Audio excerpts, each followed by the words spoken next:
Vamos começar o nosso estudo do capítulo 2 de Apocalipse. Dê uma pausa no vídeo, faça a sua oração pedindo a iluminação do Espírito Santo para entender tudo aquilo que eu vou dizer aqui e volte ao vídeo. Bem, então vamos lá. Capítulo 2, carta para a igreja de Éfeso. Jesus se revelou a João e agora ele vai mandar uma mensagem para cada uma das 7 igrejas destinatárias do Apocalipse. Jesus vai ditar a carta e o apóstolo João vai escrever. Então, quem fala aqui às igrejas é o próprio Cristo. É ele que fala. Então, capítulo 2, versículo 1. Ao anjo da igreja em Éfeso, escreve. Nós já sabemos que o anjo da igreja é o pastor da igreja. Ele recebe a mensagem e lê para a igreja. Vamos lá. Ao anjo da igreja em Éfeso escreve. Professor, eu já esqueci onde é que ficava Éfeso, eu já não lembro disso direito, esqueci daqueles mapas e tudo. Ok, vamos então fazer uma recapitulação aqui da localização geográfica de Éfeso. Se você olhar para um mapa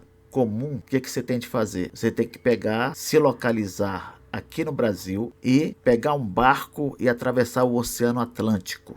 Você vai para o Oceano Atlântico, atravessa, vai até a Europa, especificamente ao Mar Mediterrâneo, entre o continente europeu e o continente africano. Chegando nesse Mar Mediterrâneo, aí nós vamos agora para um mapa da época do apóstolo João. Você chega no Mar Mediterrâneo, segue para o leste até a região da Judéia, da província romana da Judéia, onde ficava Jerusalém. Chegando aqui, fica muito mais fácil se localizar com relação ao texto de Apocalipse. Por quê? Porque você tem aqui embaixo a província romana da Judéia. E João escreveu para quem? Escreveu para as igrejas da província romana da Ásia, que é essa aqui. Onde ficava a província romana da Ásia? A província romana da Ásia ficava na região conhecida como Ásia Menor. Toda essa região aqui era conhecida como Ásia Menor. E dentro da região conhecida como Ásia Menor ficava a província romana da Ásia, onde estavam localizadas as 7 igrejas. A primeira igreja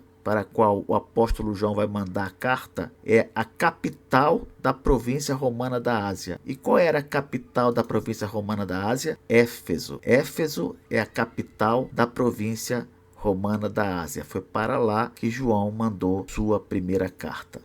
Então vamos lá. Estas coisas diz aquele que... Você vai perceber quando a gente estiver estudando aqui as cartas que Jesus manda para as 7 igrejas, que normalmente ele, quando vai se apresentar, ele cita uma de suas características em glória. Como assim? Você lembra que no capítulo 1, Jesus aparece para João glorioso, com várias características extraordinárias? Pois é, quando ele vai se direcionar às igrejas, ele cita uma dessas características. Ele faz isso para 5 das 7 igrejas. Por que ele faz isso, professor? Ele faz isso para lembrar àquelas igrejas quem estava falando e qual era o estado dele agora. Como assim? Jesus se apresenta para as igrejas falando da sua glória, da sua situação atual, como ele está com todo o poder, toda a majestade. Para quê? Para animar a igreja. Olha, quem está falando aqui não é aquele Jesus que foi humilhado, que foi morto, que foi crucificado. Não, quem está falando aqui é aquele Jesus que vocês viram vencer a morte,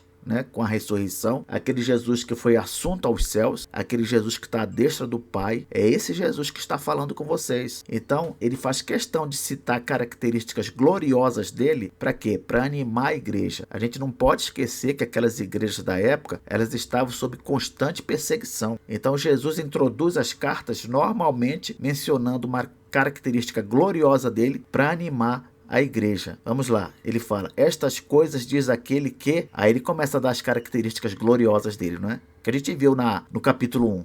Ele fala, aquele que conserva na mão direita as 7 estrelas. Você lembra do significado disso? Conserva na mão direita as 7 estrelas. O significado é que Jesus guarda e protege os pastores. Essa é a primeira palavra de incentivo dele, de ânimo. Segundo, e que anda no meio dos 7 candeeiros de ouro. Isto é, eu sou aquele que anda no meio da igreja. Estou sempre com vocês, está sempre conosco, ao nosso lado, supervisionando, protegendo, vendo o que está errado, orientando, falando aos nossos corações. E agora sim, ele vai começar mesmo a mensagem dele para a igreja de Éfeso. Ele diz assim no versículo 2: Conheço as tuas obras, tanto o teu labor como a tua perseverança, e que não podes suportar homens maus, que puseste à prova os que a si mesmos se declaram apóstolos e não são, e os achaste mentirosos. Vamos por partes aqui. Jesus fala para a igreja de Éfeso: conheço as tuas obras. Ele conhece, ele sabe o que nós temos feito, sejam coisas boas ou ruins.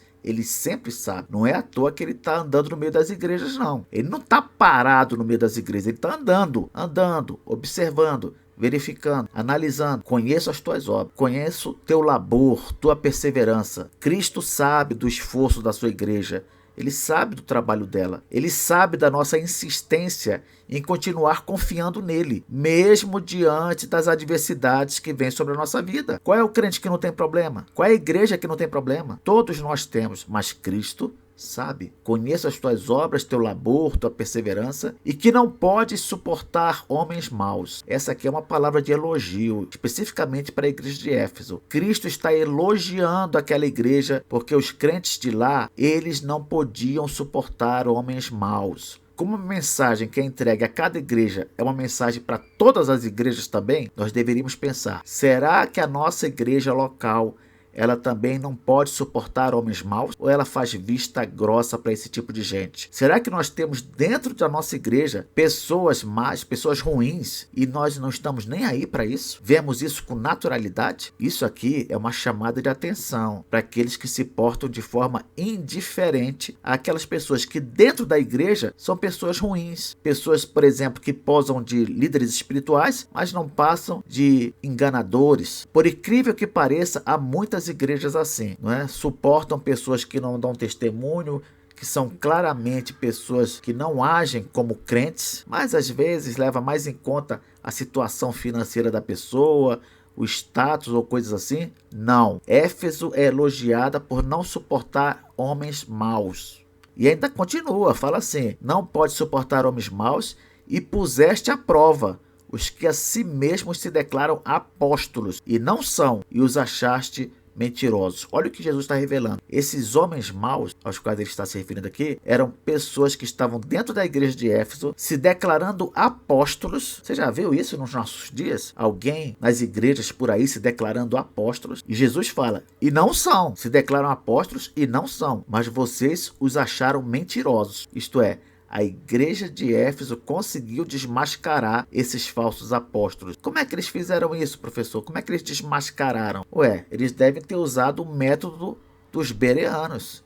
Qual é o método dos bereanos? É aquele que está lá em Atos capítulo 17, versículo 10 e 11. Diz lá: e logo durante a noite os irmãos enviaram Paulo e Silas para Bereia. Ali chegados, dirigiram-se à sinagoga dos judeus. Ora, estes de Bereia eram mais nobres que os de Tessalônica, pois receberam a palavra com toda a avidez, examinando as escrituras todos os dias para ver se as coisas eram de fato assim. Você percebe que aqui, nessa situação, era o apóstolo Paulo e seu companheiro Silas que chegaram a Bereia. Mesmo sendo o apóstolo Paulo falando, os bereanos iam lá verificar nas escrituras se aquilo que Paulo falava batia com as escrituras. Ora, se até o apóstolo Paulo, que era um apóstolo de verdade, aquilo que ele dizia era conferido na Bíblia, que dizer dos apóstolos atuais que nós vemos por aí? Nós temos de testar tudo que eles dizem à luz das escrituras. Se a gente fizer isso, a gente vai constatar o quê? Primeiro, não pode ser um apóstolo de verdade. Por quê? Porque os apóstolos de verdade, à luz da Bíblia, foram comissionados pelo próprio Senhor Jesus. Porque os apóstolos de verdade, segundo a Bíblia,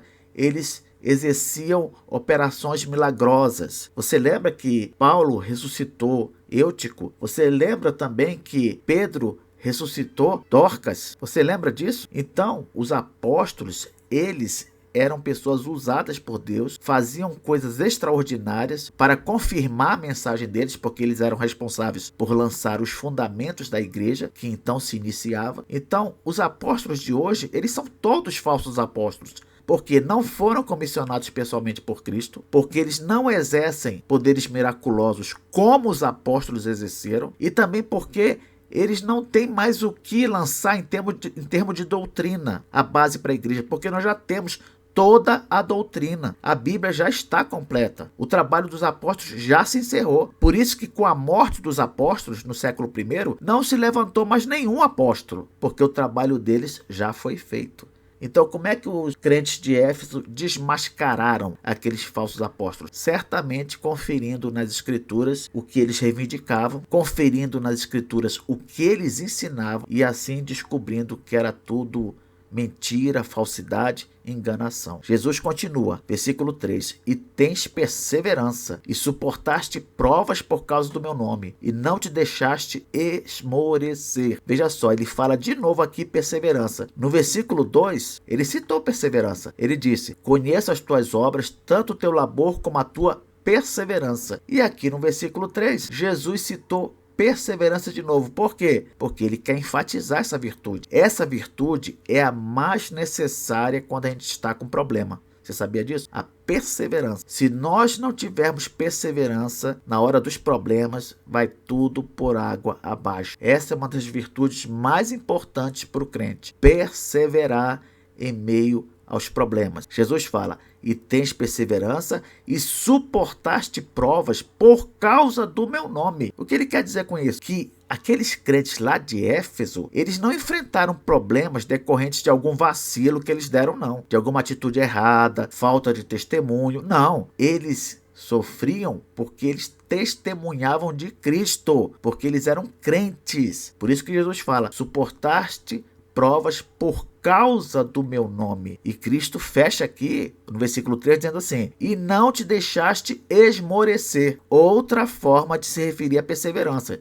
Mais uma vez, hein? Outra forma de se referir à perseverança é dizer: não te deixaste esmorecer. Em outras palavras, vocês continuaram firmes, não desanimaram. Desistência para o crente não é uma opção. Não é uma opção. Aquele que tem posto a mão no arado não deve olhar para trás. Não deve olhar para trás. O caminho do crente é para frente, é para melhorar, não é para retroceder não para o mal. Versículo 4, Jesus falando: tenho, porém, contra ti que abandonaste o teu primeiro amor. Normalmente, nessas cartas aqui que Jesus manda para as igrejas, ele começa dando uma característica gloriosa dele, depois ele dá uma palavra de elogio e ele também dá uma palavra de repreensão. Isso é o padrão. Não que isso vai acontecer com todas as 7 igrejas, mas de forma geral, esse é o padrão. Jesus dá uma característica gloriosa dele, uma daquelas características, né, gloriosas que ele apresentou no encontro dele com João. Primeiro ele faz isso. Segundo, ele dá uma palavra de elogio, de ânimo, não é, para os crentes. Depois ele dá uma palavra de repreensão em relação a algum erro, não é?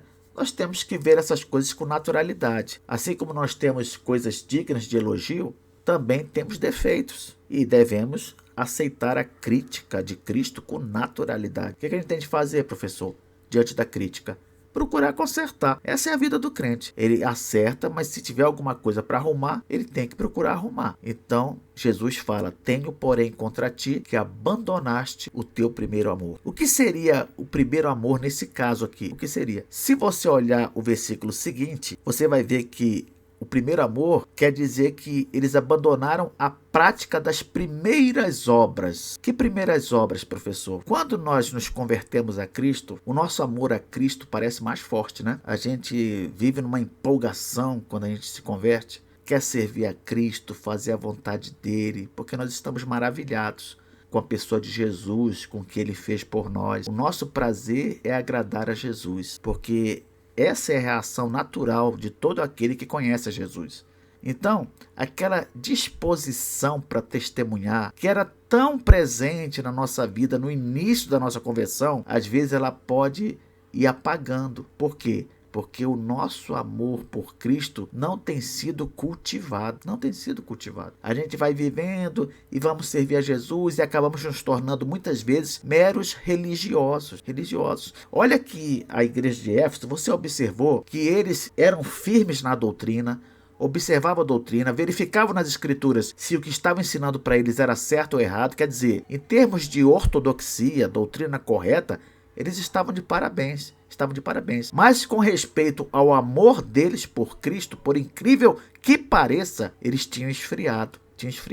Quando você olha a história da igreja de Éfeso, Éfeso foi um lugar de grande propagação do evangelho. Paulo chegou lá, está escrito lá no capítulo de Atos, Atos 18, Atos 19, mostra que Paulo chegou em Éfeso, fez um grande trabalho lá. De Éfeso, outras igrejas surgiram. Éfeso acabou sendo um centro de propagação do evangelho em toda a província romana da Ásia. Muitas igrejas nasceram como fruto do trabalho em Éfeso. Depois que Paulo trabalhou ali, Timóteo foi mandado para lá também, sabia disso? Quando Paulo escreve as cartas para Timóteo, Timóteo era pastor da igreja de Éfeso. E depois que Timóteo passou por lá como pastor, quem é que foi para lá? Trabalhar lá? O apóstolo João. Veja que igreja privilegiada. Uma igreja que foi muito abençoada.